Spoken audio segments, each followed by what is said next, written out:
nous a rejoint, vous avez switché avec, Arnaud. Merci Eric pour, Spebi. Merci Arnaud d'être intervenu aussi, pendant ces quelques minutes. Eric, alors on a prévu, on a de montrer des exemples de réalisation, pour le public, par typologie de bâtiment, suivant les dates de construction, notamment pour l'isolation thermique par extérieur et pas que, hein, de rénovation globale parce que c'est là que vous opérez. Donc on va mettre vos diapos pour que vous puissiez, nous présenter tout ça. Merci d'être avec nous. Bonjour à tous. Alors oui, mettons tout en image.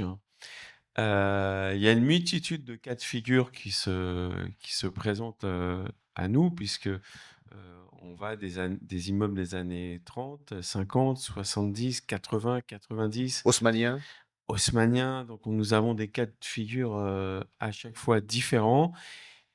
À chaque fois, on a bien entendu les architectes du bâtiment de France, ces fameux ABF, qui nous contraint, mais on arrive à quand même, il y a quand même des solutions pour contourner enfin pour s'adapter aux exigences des ABF. Et quelquefois, il y a même des requalifications architecturales complètes, et souvent c'est davantage d'ailleurs sur les immeubles des années 70, 80, où, où là il y a eu beaucoup, beaucoup de bâtiments qui ont été effectués, mais qui sont en réalité des passoires thermiques. Voilà. C'est Très rapidement, je présente la société. Donc, Spebis, c'est une entreprise du bâtiment qui est spécialisée en rénovation énergétique. Donc, nous travaillons essentiellement sur Paris, région parisienne, avec des spécificités qui sont liées à l'organisation nécessaire pour procéder à des travaux de rénovation énergétique, à savoir un service échafaudage, désamiantage, métallerie, ça c'est plutôt pour les garde-corps, parce que 9 fois sur 10, on change les garde-corps. La tôlerie, c'est tout ce qui est couvertine, le bardage, un service SAV bien entendu, et puis un pôle méthode, j'en reviendrai davantage, je fais une petite parenthèse sur le pôle méthode qui est en réalité lié au fait qu'il y a une multitude de lots qui rentrent en jeu, notamment voilà, dans l'organisation des chantiers, parce que donc, nous ne sommes pas une entreprise générale, nous sommes spécialisés des parties verticales, mais donc nous emmenons avec nous dans le cadre de groupements d'autres entreprises qui ont d'autres vertus. Il y a des choses que l'on ne sait pas faire, notamment la menuiserie, la ventilation et l'étanchéité de toiture. Et donc, nous amenons avec nous des entreprises qui sont spécialisées. Voilà.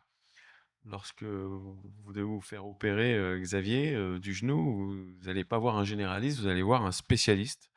Et donc, dans un immeuble, lorsqu'il y a de la rénovation à faire, il y a une multitude de pathologies bien spécifiques. Et donc, c'est tout l'intérêt de procéder à des entreprises spécialistes. Donc, nous sommes l'antithèse d'une entreprise générale. Le slide d'avant, s'il te plaît. c'est moi qui ai la Oui, petite zapette. merci. Donc, ce qui est très important, puisqu'il y a des deadlines en copropriété, euh, c'est-à-dire que pour bénéficier des aides, et c'est pas l'Agence parisienne pour le climat qui dira le contraire, il faut rentrer dans des délais. Il faut que les travaux enfin, il faut que les délais soient respectés pour que la copropriété puisse bénéficier des aides après. Donc, il est impératif qu'on ait une organisation extrêmement minutieuse, nous les entreprises. Lors des travaux, on installe le chantier, échafaudage, et ça peut pas être dans un autre sens, traitement de l'amiante et du plomb, menuiserie, ventilation ensuite, donc ça peut se faire en même temps, l'étanchéité de toiture, et à la fin, on s'occupe des parties verticales. En réalité, les parties verticales avec l'isolant, c'est la finition. Voilà.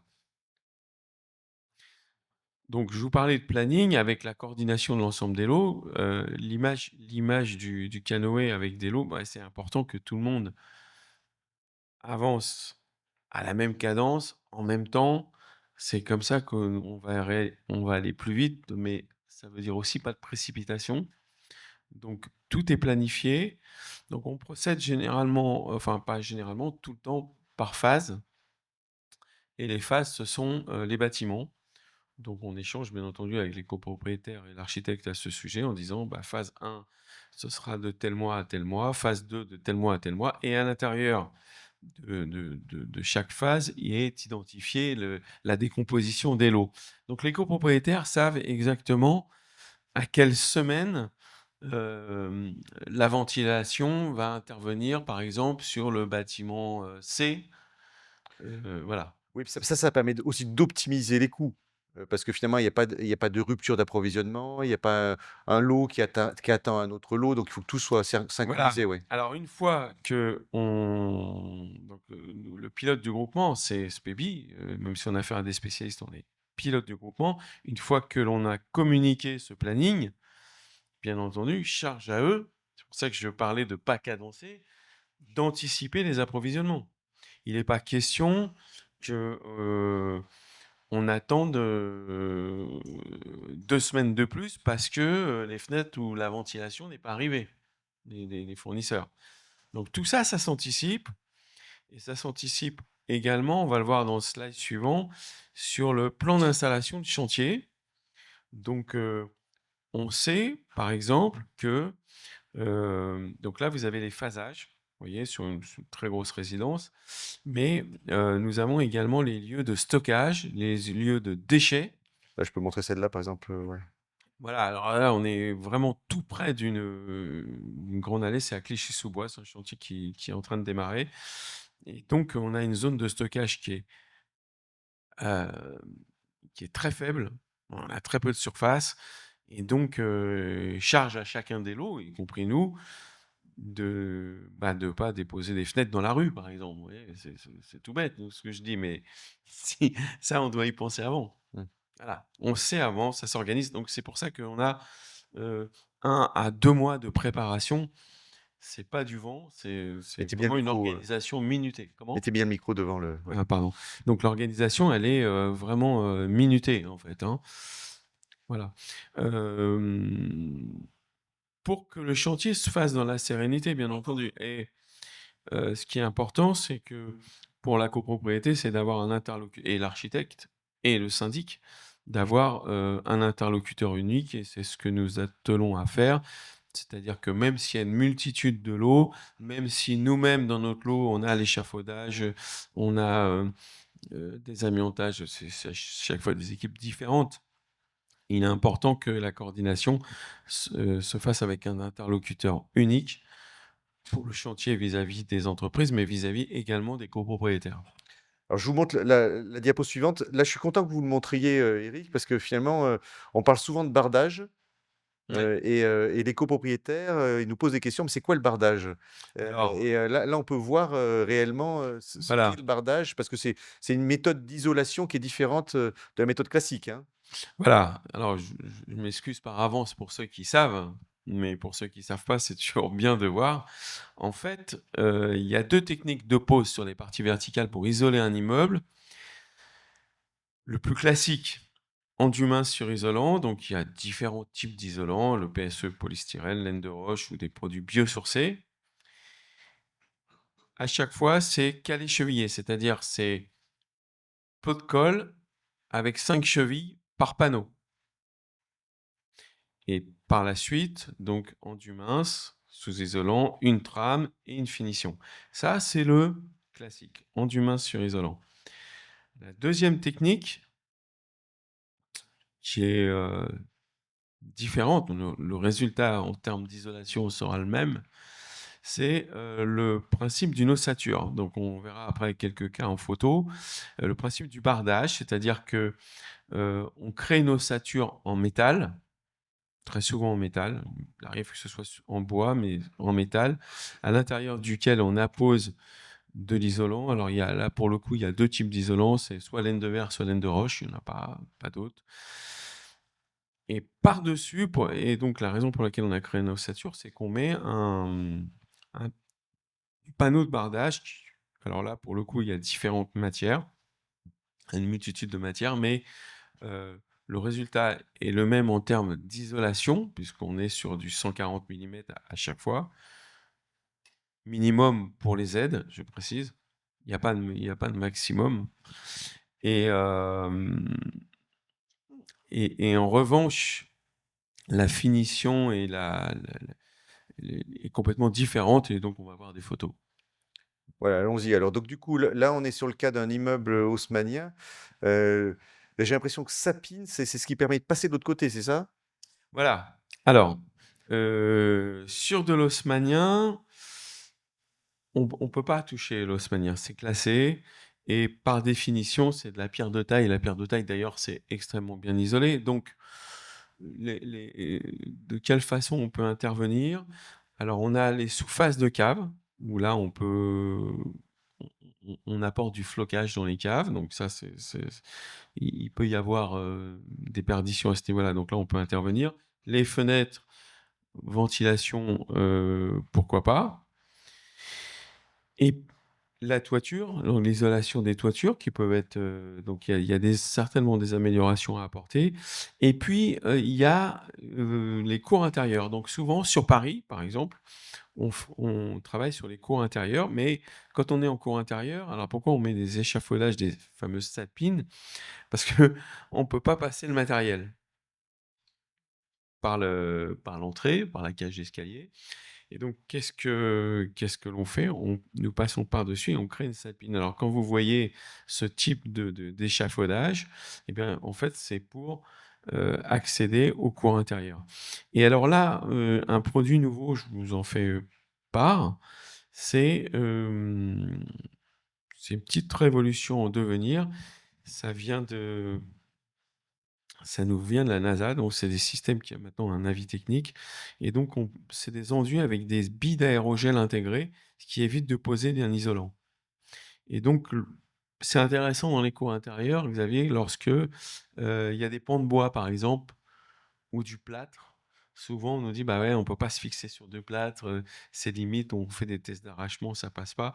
Eh ben, avec ce système, on peut quand même isolé, donc c'est tout à fait intéressant. Heu, c'est innovant, on a commencé quelques chantiers, et c'est une piste à creuser, voilà. Oui, mais je crois que, Annette, les immeubles, je parle à tout le monde d'ailleurs, les immeubles haussmanniens, au niveau performance énergétique, ils sont plutôt assez performants par rapport Mmh. aux immeubles des années, 70 ou des 30 glorieuses, finalement. Oui, c'est un petit peu mieux. Après, ça répond pas aux standards actuels de Ouais. confort, donc Bon, ça a pas A et B, ça c'est sûr, mais voilà, c'est c'est quoi? ça. On a le niveau, on connaît les étiquettes là des immeubles haussmanniens? Tout dépend des immeubles, mais en tout cas, ça ne passe pas par la pierre, hein. Ouais, Les ponts thermiques ne passent pas par la pierre. Souvent, c'est les fenêtres, ce que je disais, la toiture ou les caves, ouais. voilà. Alors, Voir les halls d'entrée, mmh, quelquefois les portes des halls d'entrée, il y a quelque chose à faire. alors les immeubles des années 30, Alors, ça on est entre les 2 guerres, du siècle dernier, hein. ouais. Alors à cette époque, beaucoup de briques, et la brique, elle est souvent protégée, mais on n'a pas systématiquement des refus des ABF, à la condition que l'on propose un beau projet. Alors souvent, il nous est demandé de restaurer l'existant. C'était le cas dans un quartier à résidence Paul Bert à Choisy-le-Roi, donc c'était une zone classée, et donc on a proposé donc isolant avec ce que j'appellerais des trompe-l'œil, un système en relief, on peut peut-être voir, voilà. Et donc les compagnons ont travaillé avec des pochoirs, comme vous pouvez le voir, et donc pour faire ressortir un relief, et pour redonner, voilà, là on le voit très bien. Voilà, après, et donc il y a un relief, on a l'impression que c'est de la vraie brique. Voilà, il y a ce système-là, système de pochoir, il y en a d'autres, mais c'est des projets des projets qui peuvent séduire et puis surtout on embellit l'immeuble, enfin Ouais, là, on a aussi. l'impression presque d'avoir un immeuble récent, hein. On a l'impression d'avoir un immeuble récent, c'est pas du tout le cas. Un autre cas dans Paris, Paris 19e, alors à Paris, ils sont encore plus chatouilleux sur l'isolation thermique, mais alors là, en plus, euh, on indique l'adresse, donc vous pouvez aller le voir, c'est 1950, mais l'esprit est le même. Immeuble classé par son effet brique, donc isolant, là c'est le témoin, on fait toujours un témoin, hein. Donc isolant avec des plaquettes de parement. En fait, donc pour le coup, on a vraiment la brique. Et donc la mairie a validé cette technique. Pour le coup, on a de la vraie brique et on a l'impression que c'est l'initial. C'est pas l'initial puisque c'est un isolant. Ce système-là a ses limites, Xavier, parce qu'il est, en fait, il est validé en R+5. Mmh. Ah oui. Annette, l'architecte des Bâtiments de France, dans beaucoup de villes, il y a des secteurs sauvegardés. L'architecte des Bâtiments de France, il faut aller le voir à quel moment? Tout à fait au début du projet, au niveau du DTG ou? DTG, ce serait peut-être un peu prématuré, mais en conception, Ouais. pourquoi pas? Ils acceptent, les rendez-vous. Après, il faut quand même avoir un peu de contenu, donc il faut avoir Ah oui, il faut que qu'il y ait l'architecte ait un petit peu de matière, à présenter sur son projet. Mais oui, ça se fait en même temps que la direction de l'urbanisme et pourquoi pas accompagné, de l'APC.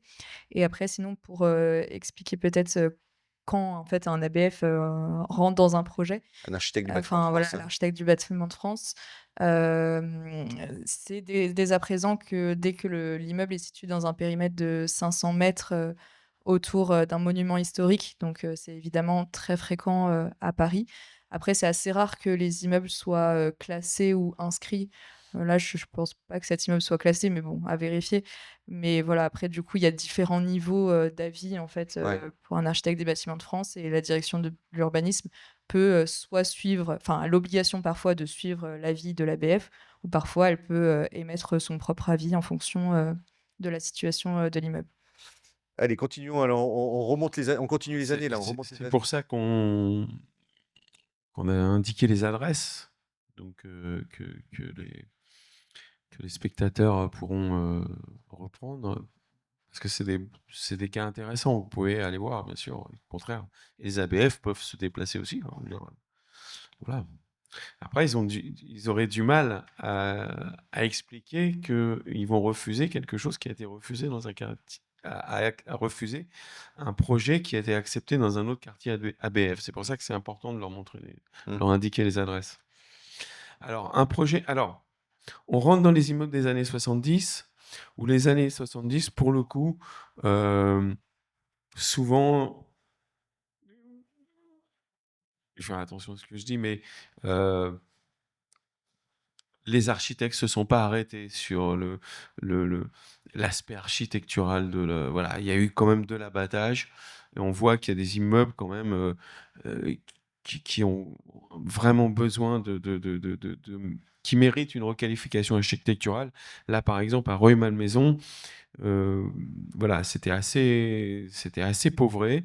Si je peux juste mettre un petit peu en arrière et on voit 2 choses avant. Les volets, on voit les volets et les garde-corps des balcons. Là, il y a un vrai sujet, il y a un vrai cas d'amélioration et on va le voir. Ce qui a été fait, les copropriétaires ont voté euh, des volets à l'unisson et donc le projet, c'est de poser des précadres avec des volets intégrés au-dessus de la fenêtre. Et ça donne ceci, et avec des changements de garde-corps. Et on est passé des garde-corps en métal à des garde-corps vitrés. Tu peux voir. Voilà là. Voilà. Donc vitrés en reproduisant, parce que c'est dans un milieu un peu boisé, en reproduisant, et c'est très joli. Une petite touche de vert parce que c'est boisé. Et la touche de vert, en fait, que vous voyez au-dessus des fenêtres, c'est là où se situe le coffre du volet que le copropriétaire pourra changer. À préciser, quand même, un petit détail, souvent c'est bien quand vous avez vous changez les stores à l'unisson au niveau de la copropriété, de le voter en photovoltaïque, y compris pour les stores. Parce que si vous le faites pas en photovoltaïque, ça veut dire qu'il faudra en fait, il faudra créer, tout un branchement électrique Il faut électrifier, derrière. ouais, Si ouais. c'est électrique, il faudra passer des câbles, des goulottes et là, c'est pénible. Alors que le photovoltaïque fonctionne très bien. Là, je montre d'autres, années Donc 70, ouais, ouais. voilà, un autre années 70, où là, il y a eu, du RIB, de la couleur. Donc c'est simple à réaliser. Ça a été optimisé en termes de coût. Les garde-corps ont dû être changés quand même parce que c'est souvent le cas quand même, même si on reproduit la même chose, parce que très souvent, ils sont pas aux normes. Alors les normes, c'est le plomb, mais la hauteur. Mmh. En fait, un balcon, et il doit être le garde-corps doit être à 1,01 m minimum. Mmh. Alors une autre, résidence, là, c'est sur Voilà, un petit peu de fantaisie, avec des pochoirs, donc ça a pas coûté grand-chose. Hem Voilà, donc il a été, on nous a demandé d'amener un peu de rythme et donc on a proposé ce pochoir. Ça a coûté, à la copropriété, ça a coûté 8 000 €. Voilà, je vous le dis en off. ouais, ça On reprend a un peu la pu ch et donc on avait proposé ça à nous à l'époque. C'était pas prévu, donc ça a été mis en TS et c'est la copro qui, en cours de chantier, avait mais tu peux le remettre en arrière? Avait demandé, voilà, c'est parce qu'en fait, on avait terminé. Là, c'était isolé en blanc, vous voyez? Et la copro trouvait que c'était un peu pauvré et ils nous ont demandé de proposer des choses et donc on a proposé, donc on avait remis un échafaudage, sur plateau, donc ça, c'était pas un problème et on a proposé le pochoir et ça tient bien, hein, il y a pas de problème. Voilà. voilà, là, on monte là les derniers, donc ça, c'est immeuble de IGH, donc c'est immeuble de grande hauteur, hein, donc Voilà, Paris 13e, donc IGH, là, il y a eu de la couleur, c'est difficile c'était pas évident pour l'architecte de requalifier, mais en tout cas, on a mis en avant la hauteur de l'immeuble, à préciser quand même que sur les IGH, on n'a pas le choix de mettre autre chose en isolant que de la laine de roche par rapport à la réglementation, incendie. voilà. Alors maintenant, on va regarder les cas avec bardage, hein, donc c'est ça, Voilà, on ref quelques exemples de bardage. Donc nous étions sur l'isolation thermique. Ouais, un peu vite, hein. on a beaucoup de Voilà, donc le bardage, donc qui nécessite quand même une qualification. Les compagnons qui font du bardage, ne font que du bardage. Voilà. Alors très souvent, c'est de l'échafaudage, ce qu'on appelle en lift, en plateau. Voilà, et donc on voit avant, après. Alors pour le coup, lorsqu'on fait du bardage, c'est de la vraie requalification architecturale. Là, on est sur des immeubles des années 30. Ça a été validé. ah, Donc je vais trop vite peut-être. ouais, ça va trop vite. Ça a été validé comme ça. Heu, Lorsque vous passez porte d'Italie, en fait, vous voyez toute la résidence, ouais, Ouais. qui a été refaite. L'avantage du bardage, c'est clairement sa durabilité Mmh. parce que en réalité, que lorsqu'on fait de la rénovation énergétique, l'isolant n'est plus dissocié du bâtiment, l'isolant, mais le pelage qui est fait, par-dessus, évidemment, il peut être changé dans 20 ans, 30 ans, 40 ans, mais l'isolant lui-même fait partie de la construction. On ne pourra plus le retirer. Et là, sur le bardage, qui est plus cher, on parle du simple au double quand même, en termes de au mètre Ah oui. carré, on va dire les choses, mais pour le coup, ça ne bougera jamais. Mmh.